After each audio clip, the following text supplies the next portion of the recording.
The story of the fisherman and his wife. There was once a fisherman and his wife who lived together in a little hut close to the sea. And the fisherman used to go down every day to fish. And he would fish and fish. So he used to sit with his rod and gaze into the shining water, and he would gaze and gaze. Now, once the line was pulled deep under the water, and when he hauled it up, he hauled a large flounder with it. The flounder said to him, "Listen, fisherman, I pray you to let me go. I am not a real flounder, I am an enchanted prince. What good will it do you if you kill me? I shall not taste nice. Put me back into the water and let me swim away." "Well," said the man, "you need not make so much noise about it. I am sure I had much better let a flounder that can talk swim away." With these words he put him back again into the shining water, and the flounder sank to the bottom, leaving a long streak of blood behind. Then the fisherman got up and went home to his wife in the hut. "Husband," said his wife, "have you caught nothing today?" "No," said the man. "I caught a flounder who said he was an enchanted prince, so I let him swim away again." "Did you wish nothing from him?" said his wife. "No," said the man. "What should I have wished from him?" "Ah," said the woman, "it's dreadful to have to live all one's life in this hut that is so small and dirty. You ought to have wished for a cottage. Go now and call him. Say to him that we choose to have a cottage, and he will certainly give it you." "Alas," said the man, "why should I go down there again?" "Why," said his wife, "you caught him, and then let him go again, so he is sure to give you what you ask. Go down quickly." The man did not like going at all, but as his wife was not to be persuaded, he went down to the sea. When he came there, the sea was quite green and yellow, and was no longer shining.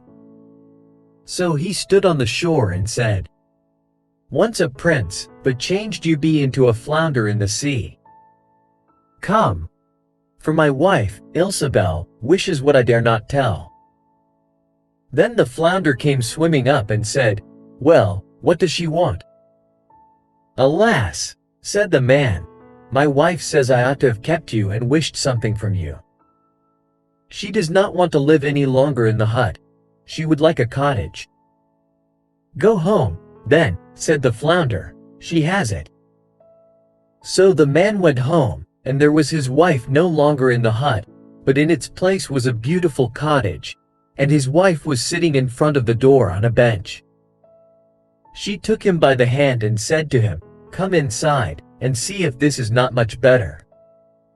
They went in, and inside the cottage was a tiny hall, and a beautiful sitting room, and a bedroom in which stood a bed, a kitchen and a dining room, all furnished with the best of everything, and fitted up with every kind of tin and copper utensil.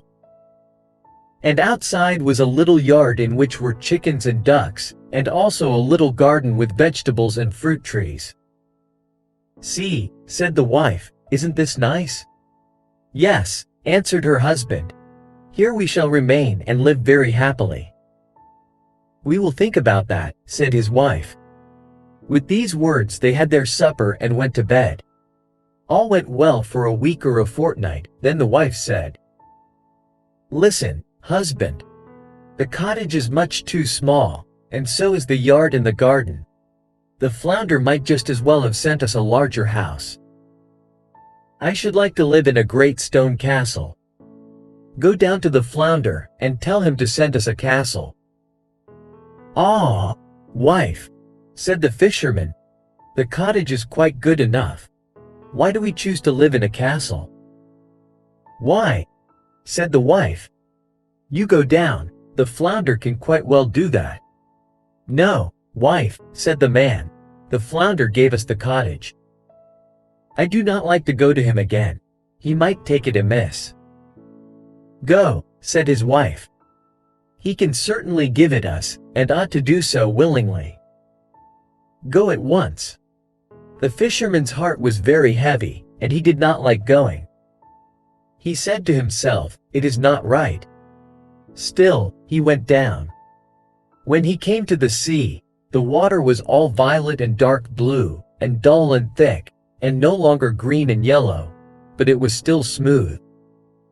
So he stood there and said, "Once a prince, but changed you be into a flounder in the sea. Come, for my wife, Ilsabel, wishes what I dare not tell." "What does she want now?" said the flounder. "Ah," said the fisherman, half ashamed, "she wants to live in a great stone castle." "Go home. She is standing before the door," said the flounder. The fisherman went home and thought he would find no house. When he came near, there stood a great stone palace, and his wife was standing on the steps, about to enter. She took him by the hand and said, "Come inside." Then he went with her, and inside the castle was a large hall with a marble floor, and there were heaps of servants who threw open the great doors, and the walls were covered with beautiful tapestry, and in the apartments were gilded chairs and tables, and crystal chandeliers hung from the ceiling, and all the rooms were beautifully carpeted.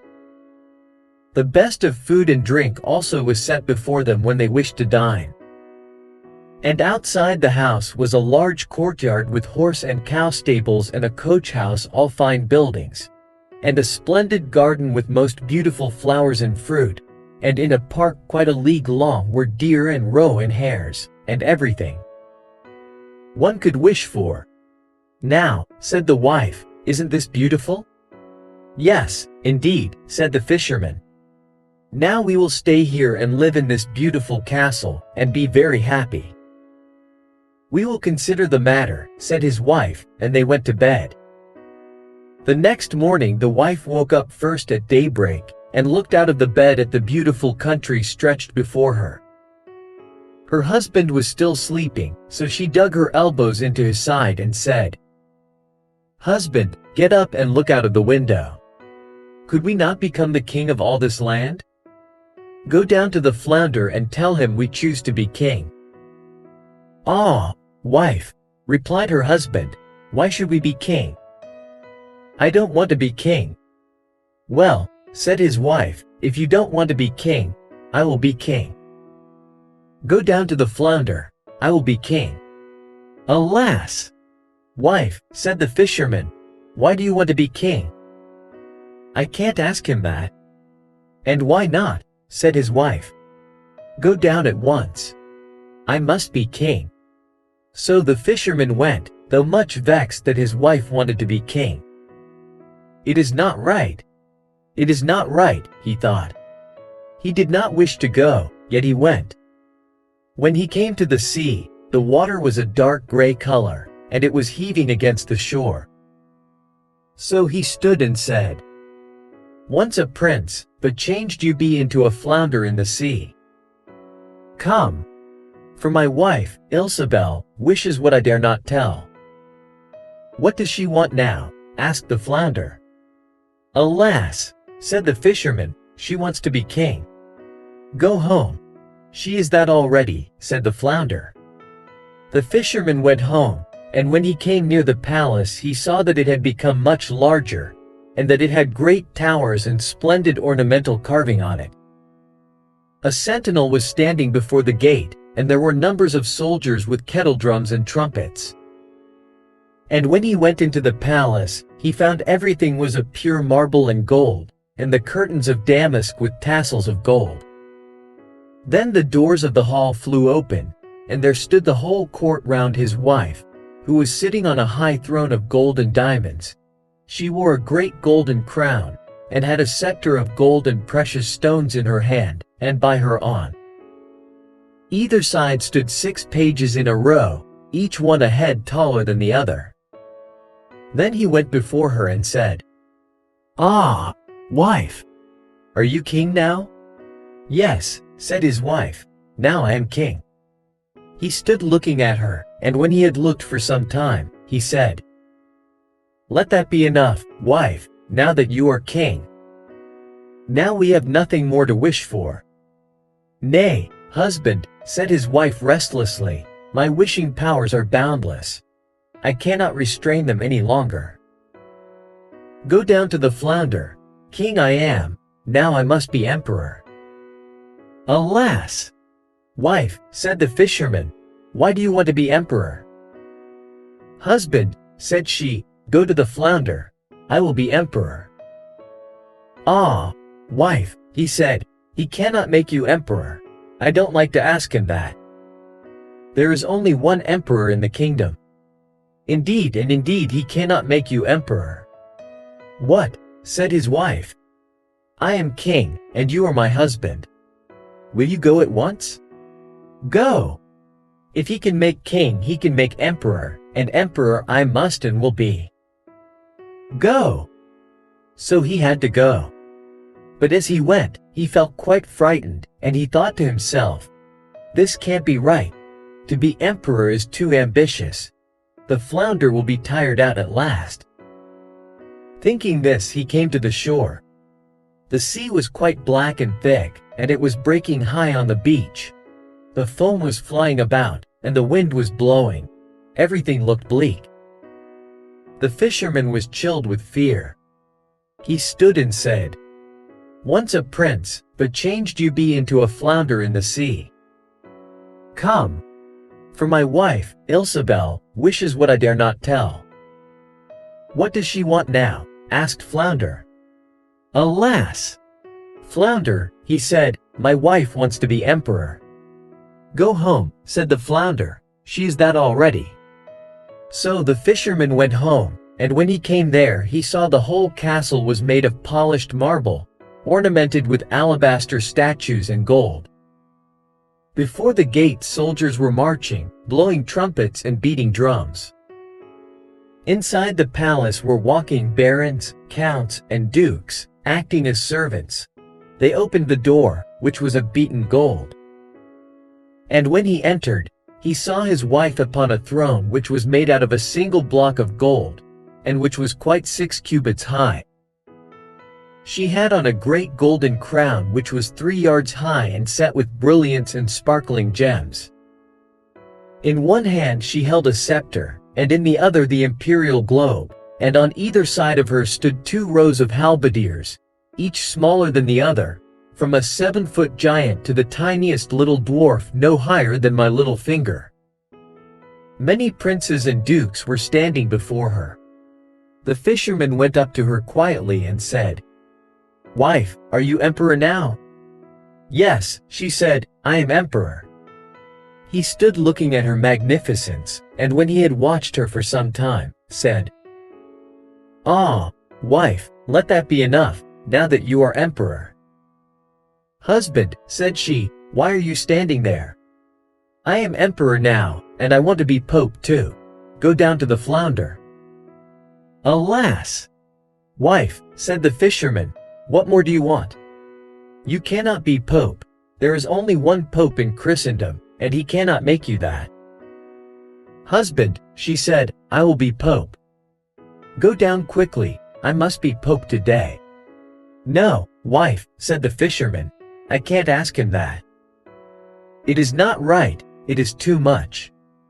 The flounder cannot make you pope. Husband, what nonsense, said his wife. If he can make emperor, he can make pope too. Go down this instant. I am emperor and you're my husband. Will you be off at once?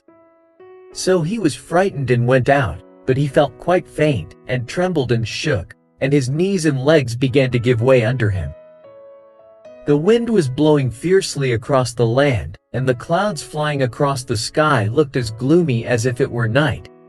The leaves were being blown from the trees. The water was foaming and seething and dashing upon the shore, and in the distance. He saw the ships in great distress, dancing and tossing on the waves. Still the sky was very blue in the middle, although at the sides it was an angry red as in a great storm. So he stood shuddering in anxiety, and said, Once a prince, but changed you be into a flounder in the sea. Come. For my wife, Ilsabel, wishes what I dare not tell. Well, what does she want now? Asked the flounder. Alas! said the fisherman. She wants to be Pope. Go home, then. She is that already, said the flounder. Then he went home, and when he came there he saw, as it were, a large church surrounded by palaces. He pushed his way through the people. The interior was lit up with thousands and thousands of candles, and his wife was dressed in cloth of gold and was sitting on a much higher throne, and she wore 3 great golden crowns. Round her were numbers of church dignitaries, and on either side were standing 2 rows of tapers, the largest of them as tall as a steeple, and the smallest as tiny as a Christmas tree candle. All the emperors and kings were on their knees before her, and were kissing her foot. Wife, said the fisherman looking at her, are you Pope now? Yes, said she, I am Pope. So he stood staring at her, and it was as if he were looking at the bright sun. When he had watched her for some time, he said, Ah, wife, let it be enough now that you are Pope. But she sat as straight as a tree, and did not move or bend the least bit. He said again, Wife, be content now that you are Pope. You cannot become anything more. We will think about that, said his wife. With these words they went to bed. But the woman was not content. Her greed would not allow her to sleep, and she kept on thinking and thinking what she could still become. The fisherman slept well and soundly, for he had done a great deal that day, but his wife could not sleep at all, and turned from one side to another the whole night long, and thought, till she could think no longer, what more she could become. Then the sun began to rise, and when she saw the red dawn she went to the end of the bed and looked at it, and as she was watching the sun rise, out of the window, she thought, could I not make the sun and man rise? Husband, said she, poking him in the ribs with her elbows, wake up. Go down to the flounder, I will be a god. The fisherman was still half asleep, yet he was so frightened that he fell out of bed. He thought he had not heard aright, and opened his eyes wide and said, What did you say, wife? Husband, she said, if I cannot make the sun and man rise when I appear, I cannot rest. I shall never have a quiet moment till I can make the sun and man rise. He looked at her in horror, and a shudder ran over him. Go down at once. I will be a god. Alas! Wife, said the fisherman, falling on his knees before her, the flounder cannot do that. Emperor and Pope he can make you. I implore you, be content and remain Pope. Then she flew into a passion. Her hair hung wildly about her face. She pushed him with her foot and screamed, I am not contented, and I shall not be contented. Will you go?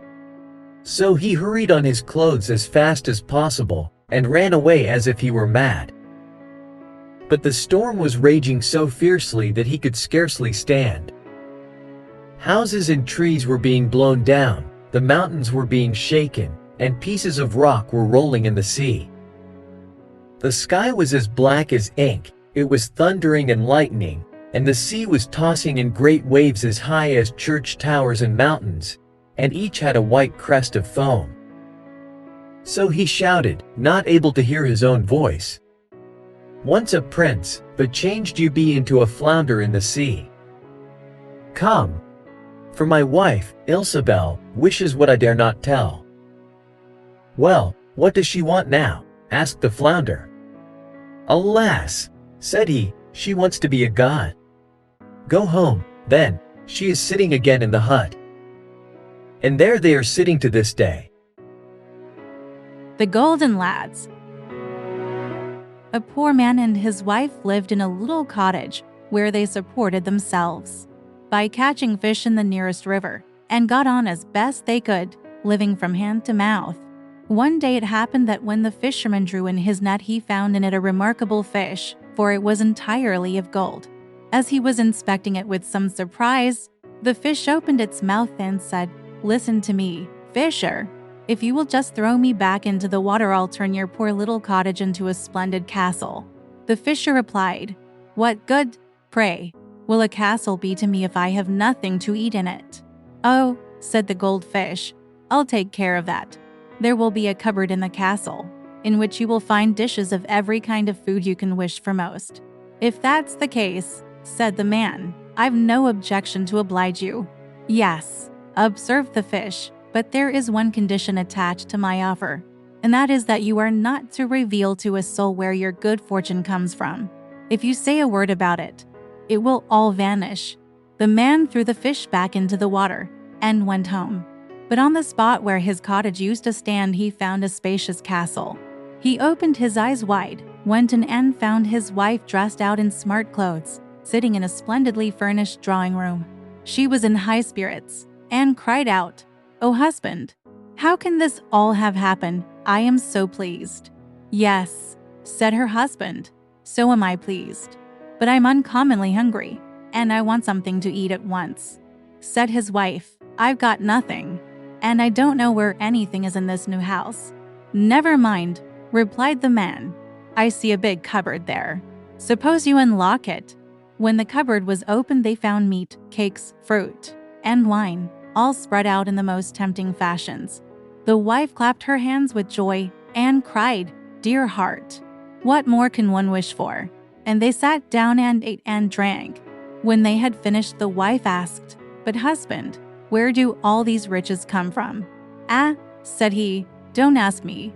I dare not tell you. If I reveal the secret to anyone, it will be all up with us." "Very well," she replied. "If I'm not to be told, of course I don't want to know anything about it."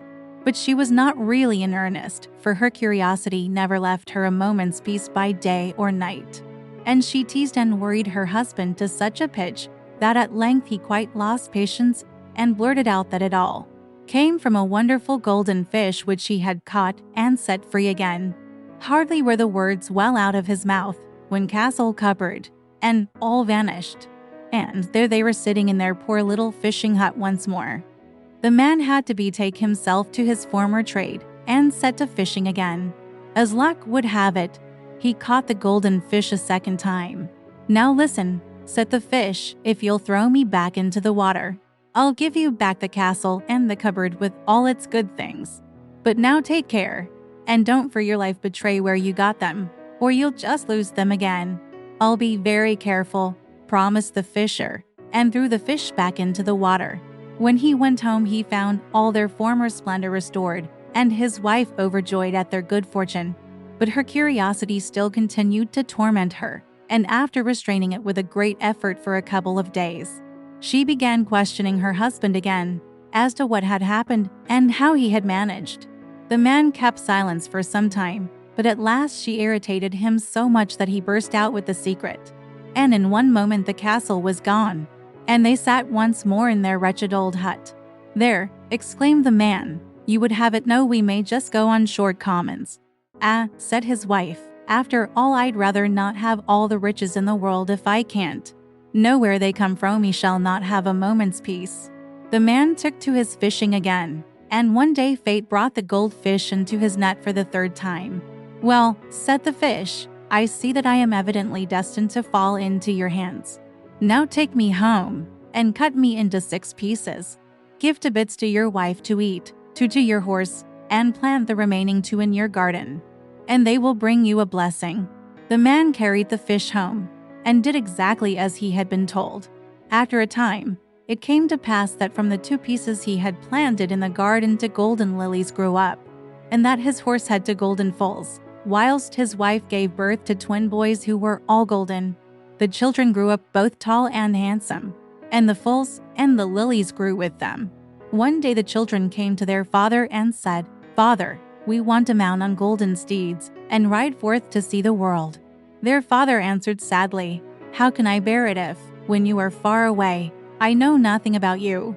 And they said, "The golden lilies will tell you all about us if you look at them. If they seem to droop, you will know we are ill, and if they fall down and fade away, it will be a sign we are dead." So off they rode, and came to an inn where were a number of people who, as soon as they saw the 2 golden lads, began to laugh and jeer at them. When one of them heard this, his heart failed him, and he thought he would go no further into the world. So he turned back and rode home to his father, but his brother rode on till he reached the outskirts of a huge forest. Here he was told, "It will never do for you to ride through the forest. It is full of robbers, and you're sure to come to grief, especially when they see that you and your horse are golden. They will certainly fall on you and kill you." However, he was not to be intimidated, but said, "I must and will ride on." So he procured some bear's skins and covered himself and his horse with them, so that not a particle of gold could be seen, and then rode bravely on into the heart of the forest. When he had got some way, he heard a rustling through the bushes and presently a sound of voices. Someone whispered on one side of him, "There goes someone," and was answered from the other side, "Oh, let him pass. He's only a bear keeper and as poor as any church mouse." So Golden Lad rode through the forest and no harm befell him. One day he came to a village where he saw a girl who struck him as being the loveliest creature in the whole world. And as he felt a great love for her, he went up to her and said, "I love you with all my heart. Will you be my wife?" And the girl liked him so much that she put her hand in his and replied, "Yes, I will be your wife and will be true to you as long as I live." So they were married, and in the middle of all the festivities and rejoicing, the bride's father came home and was not a little surprised at finding his daughter celebrating her wedding. He inquired, "And who is the bridegroom?" Then someone pointed out to him the Golden Lad, who was still wrapped up in the bear's skin. And the father exclaimed angrily, "Never shall a mere bear keeper have my daughter," and tried to rush at him and kill him. But the bride did all she could to pacify him and begged hard, saying, "After all, he is my husband, and I love him with all my heart," so that at length he gave in. However, he could not dismiss the thought from his mind, and next morning he rose very early, for he felt he must go and look at his daughter's husband and see whether he really was nothing better than a mere ragged beggar. So he went to his son-in-law's room, and who should he see lying in the bed but a splendid golden man, and the rough bearskin thrown on the ground close by. Then he slipped quietly away, and thought to himself, "How lucky that I managed to control my rage. I should certainly have committed a great crime." Meantime, the Golden Lad dreamt that he was out hunting and was giving chase to a noble stag. And when he woke, he said to his bride, "I must go off and hunt." She felt very anxious, and begged he would stay at home, adding, "Some mishap might so easily befall you." But he answered, "I must and will go." So he went off into the forest, and before long a fine stag, such as he had seen in his dream, stopped just in front of him. He took aim, and was about to fire when the stag bounded away. Then he started off in pursuit, making his way through bushes and briars, and never stopped all day. But in the evening the stag entirely disappeared, and when Golden Lad came to look about him, he found himself just opposite a hut in which lived a witch. He knocked at the door, which was opened by a little old woman, who asked, "What do you want at this late hour in the midst of this great forest?" He said, "Haven't you seen a stag about here?" "Yes," said she, "I know the stag well." And as she spoke, a little dog ran out of the house and began barking and snapping at the stranger. "Be quiet, you little toad," he cried, "or I'll shoot you dead." Then the witch flew into a great rage and screamed out, "What? You'll kill my dog, will you?" And the next moment he was turned to stone and lay there immovable, whilst his bride waited for him in vain and thought to herself, "Alas, no doubt the evil I feared, and which has made my heart so heavy, has befallen him."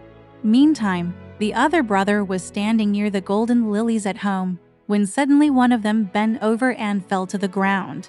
"Good heavens," cried he, "some great misfortune has befallen my brother. I must set off at once. Perhaps I may still be in time to save him." His father entreated him, "Stay at home. If I should lose you too, what would become of me?" But his son replied, "I must and will go."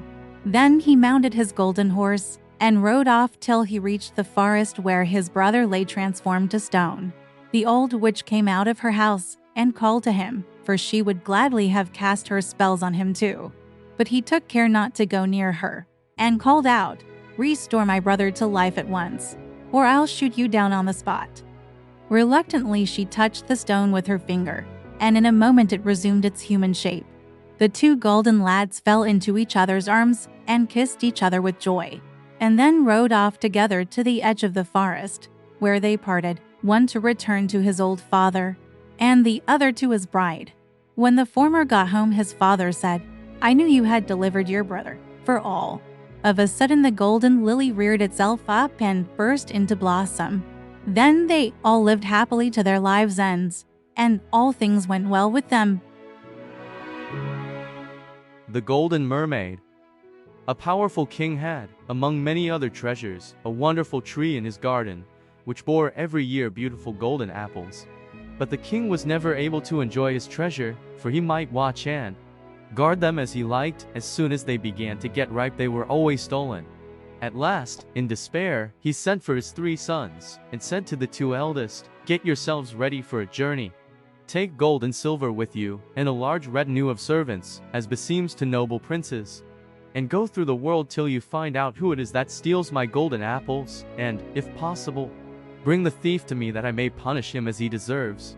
His sons were delighted at this proposal, for they had long wished to see something of the world. So they got ready for their journey with all haste, bade their father farewell, and left the town. The youngest prince was much disappointed that he too was not sent out on his travels. But his father wouldn't hear of his going, for he had always been looked upon as the stupid one of the family, and the king was afraid of something happening to him. But the prince begged and implored so long, that at last his father consented to let him go, and furnished him with gold and silver as he had done his brothers. But he gave him the most wretched horse in his stable, because the foolish youth hadn't asked for a better. So he set out on his journey to secure the thief, amid the jeers and laughter of the whole court and town. His path led him first through a wood, and he hadn't gone very far when he met a lean-looking wolf who stood still as he approached. The prince asked him if he were hungry, and when the wolf said he was, he got down from his horse and said, "If you are really as you say and look, you may take my horse and eat it." The wolf didn't wait to have the offer repeated, but set to work, and soon made an end of the poor beast. When the prince saw how different the wolf looked when he had finished his meal, he said to him, "Now, my friend, since you have eaten up my horse, and I have such a long way to go, that, with the best will in the world, I couldn't manage it on foot. The least you can do for me is to act as my horse, and to take me on your back." "Most certainly," said the wolf, and, letting the prince mount him, he trotted gaily through the wood. After they had gone a little way, he turned round and asked his rider where he wanted to go to. And the prince proceeded to tell him the whole story of the golden apples that had been stolen out of the king's garden, and how his other 2 brothers had set forth with many followers to find the thief. When he had finished his story, the wolf, who was in reality no wolf, but a mighty magician, said he thought he could tell him who the thief was, and could help him to secure him. "There lives," he said, "in a neighboring country, a mighty emperor who has a beautiful golden bird in a cage. And this is the creature who steals the golden apples, but it flies so fast that it is impossible to catch it at its theft. You must slip into the emperor's palace by night and steal the bird with the cage. But be very careful not to touch the walls as you go out." The following night the prince stole into the emperor's palace, and found the bird in its cage as the wolf had told him he would. He took hold of it carefully, but in spite of all his caution he touched the wall in trying to pass by some sleeping watchmen. They awoke at once, and, seizing him, beat him and put him into chains. Next day he was led before the emperor, who at once condemned him to death, and to be thrown into a dark dungeon till the day of his execution arrived.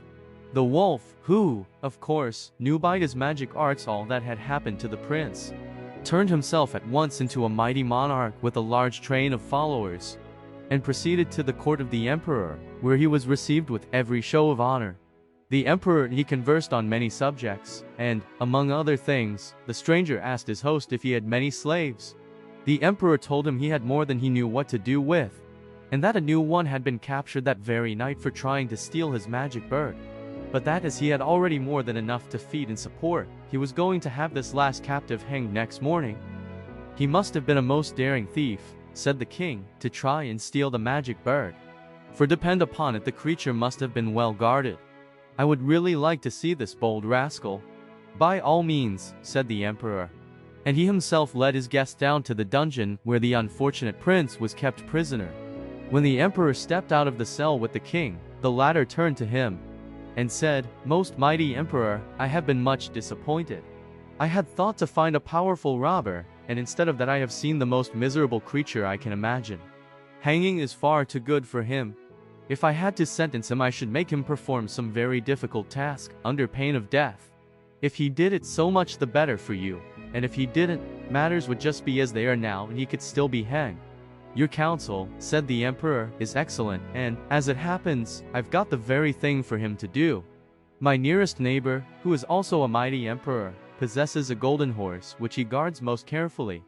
The prisoner shall be told to steal this horse and bring it to me." The prince was then let out of his dungeon and told his life would be spared if he succeeded in bringing the golden horse to the emperor. He did not feel very elated at this announcement, for he did not know how in the world he was to set about the task. And he started on his way weeping bitterly, and wondering what had made him leave his father's house and kingdom. But before he had gone far, his friend the wolf stood before him and said, "Dear prince, why are you so cast down? It is true you didn't succeed in catching the bird. But don't let that discourage you, for this time you will be all the more careful, and will doubtless catch the horse." With these and like words the wolf comforted the prince, and warned him specially not to touch the wall or let the horse touch it as he let it out, or he would fail in the same way as he had done with the bird. After a somewhat lengthy journey, the prince and the wolf came to the kingdom ruled over by the emperor who possessed the golden horse. One evening late they reached the capital, and the wolf advised the prince to set to work at once, before their presence in the city had aroused the watchfulness of the guards. They slipped unnoticed into the emperor's stables and into the very place where there were the most guards, for there the wolf rightly surmised they would find the horse. When they came to a certain inner door, the wolf told the prince to remain outside while he went in. In a short time he returned and said, "My dear prince, the horse is most securely watched, but I have bewitched all the guards. And if you will only be careful not to touch the wall yourself, or let the horse touch it as you go out, there is no danger and the game is yours."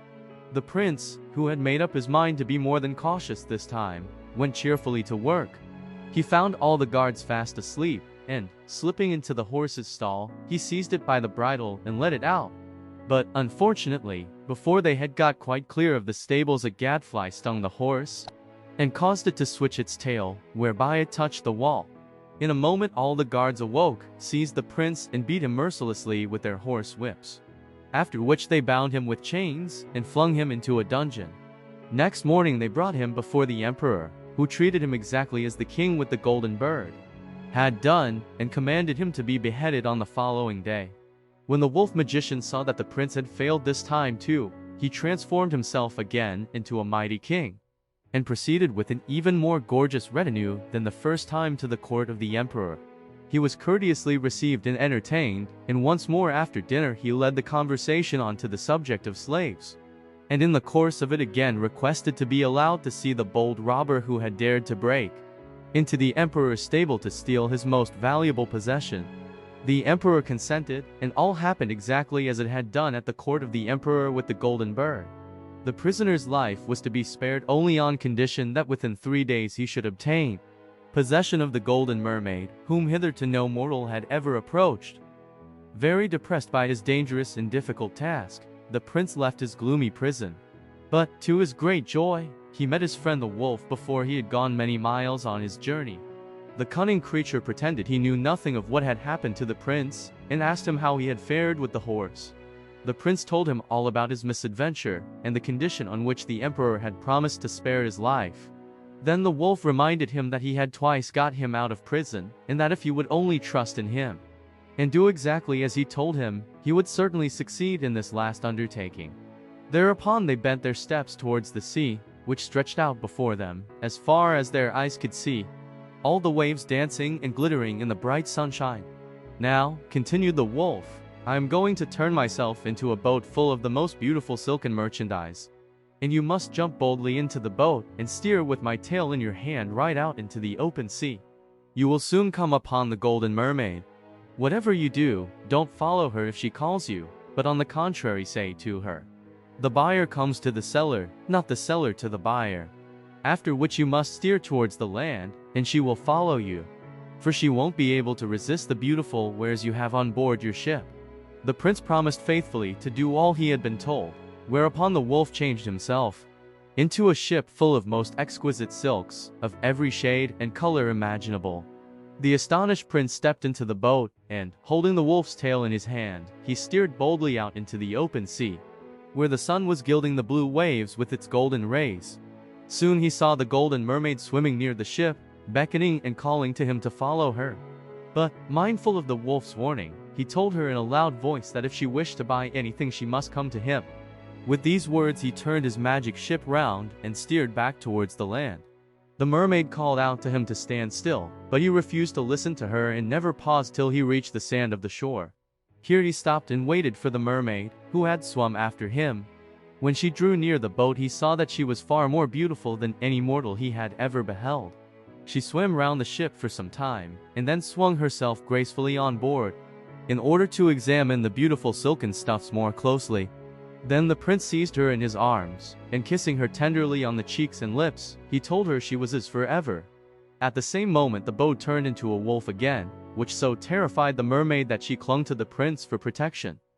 So the Golden Mermaid was successfully caught, and she soon felt quite happy in her new life. When she saw she had nothing to fear either from the prince or the wolf, she rode on the back of the latter, and the prince rode behind her. When they reached the country ruled over by the emperor with the golden horse, the prince jumped down, and, helping the mermaid to alight, he led her before the emperor. At the sight of the beautiful mermaid and of the grim wolf, who stuck close to the prince this time, the guards all made respectful obeisance, and soon the three stood before his imperial majesty. When the emperor heard from the prince how he had gained possession of his fair prize, he at once recognized that he had been helped by some magic art, and on the spot gave up all claim to the beautiful mermaid. "Dear youth," he said, "forgive me for my shameful conduct to you, and, as a sign that you pardon me, accept the golden horse as a present. I acknowledge your power to be greater even than I can understand, for you have succeeded in gaining possession of the Golden Mermaid, whom hitherto no mortal has ever been able to approach." Then they all sat down to a huge feast, and the prince had to relate his adventures all over again, to the wonder and astonishment of the whole company. But the prince was wearying now to return to his own kingdom. So as soon as the feast was over he took farewell of the emperor, and set out on his homeward way. He lifted the mermaid onto the golden horse, and swung himself up behind her, and so they rode on merrily, with the wolf trotting behind, till they came to the country of the emperor with the golden bird. The renown of the prince and his adventure had gone before him, and the emperor sat on his throne awaiting the arrival of the prince and his companions. When the three rode into the courtyard of the palace, they were surprised and delighted to find everything festively illuminated and decorated for their reception. When the prince and the Golden Mermaid, with the wolf behind them, mounted the steps of the palace, the emperor came forward to meet them, and led them to the throne room. At the same moment a servant appeared with the golden bird in its golden cage, and the emperor begged the prince to accept it with his love, and to forgive him the indignity he had suffered at his hands. Then the emperor bent low before the beautiful mermaid, and, offering her his arm, he led her into dinner, closely followed by the prince and her friend the wolf. The latter seating himself at table, not the least embarrassed that no one had invited him to do so. As soon as the sumptuous meal was over, the prince and his mermaid took leave of the emperor, and, seating themselves on the golden horse, continued their homeward journey. On the way the wolf turned to the prince and said, "Dear friends, I must now bid you farewell, but I leave you under such happy circumstances that I cannot feel our parting to be a sad one." The prince was very unhappy when he heard these words, and begged the wolf to stay with them always. But this the good creature refused to do, though he thanked the prince kindly for his invitation, and called out as he disappeared into the thicket, "Should any evil befall you, dear prince, at any time, you may rely on my friendship and gratitude." These were the wolf's parting words, and the prince could not restrain his tears when he saw his friend vanishing in the distance. But one glance at his beloved mermaid soon cheered him up again, and they continued on their journey merrily. The news of his son's adventures had already reached his father's court, and everyone was more than astonished at the success of the once despised prince. His elder brothers, who had in vain gone in pursuit of the thief of the golden apples, were furious over their younger brother's good fortune, and plotted and planned how they were to kill him. They hid themselves in the wood through which the prince had to pass on his way to the palace, and there fell on him. And, having beaten him to death, they carried off the golden horse and the golden bird. But nothing they could do would persuade the Golden Mermaid to go with them or move from the spot. For ever since she had left the sea, she had so attached herself to her prince that she asked nothing else than to live or die with him. For many weeks the poor mermaid sat and watched over the dead body of her lover, weeping salt tears over his loss.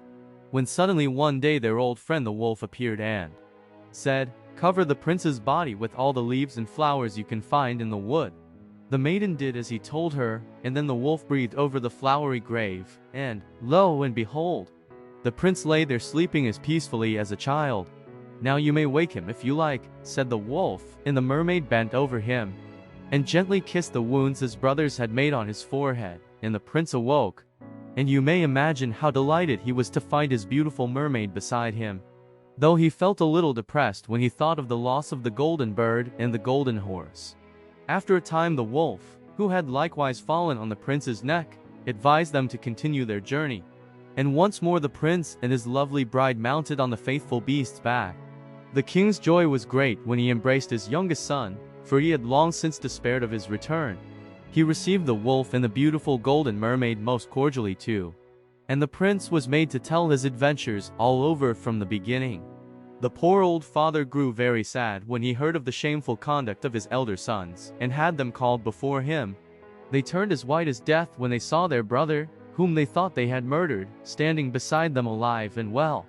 And so startled were they that when the king asked them why they had behaved so wickedly to their brother they could think of no lie, but confessed at once that they had slain the young prince in order to obtain possession of the golden horse and the golden bird.